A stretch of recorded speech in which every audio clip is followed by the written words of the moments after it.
The steady splashing of oars of 200 ships striking the water drowns out all other sound.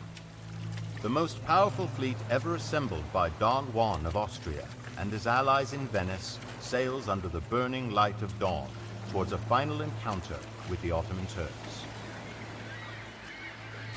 The Turkish army has greatly expanded its empire, adding North Africa and Mesopotamia to the Turkish holdings in Anatolia, but has finally been turned back by a staunch defense of Hungary.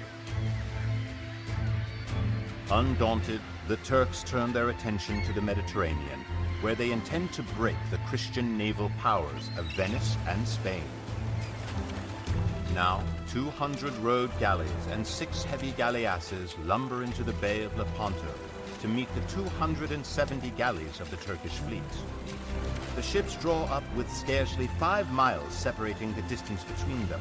A storm of arrows darkens the sky, and the drone of splashing oars is finally drowned out by the thunder of cannon.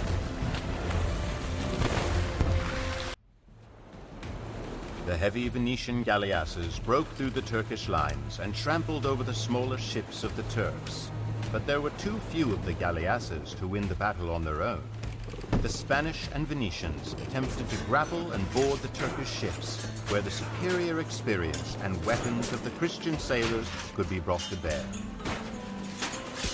As the day wore on, the Turkish juggernaut began to run out of strength.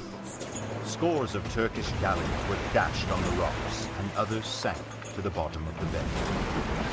Less than 50 Turkish ships survived the battle. Lepanto was not the climax of the conflict between the Christians and the Turks on the Mediterranean, but it was a turning point.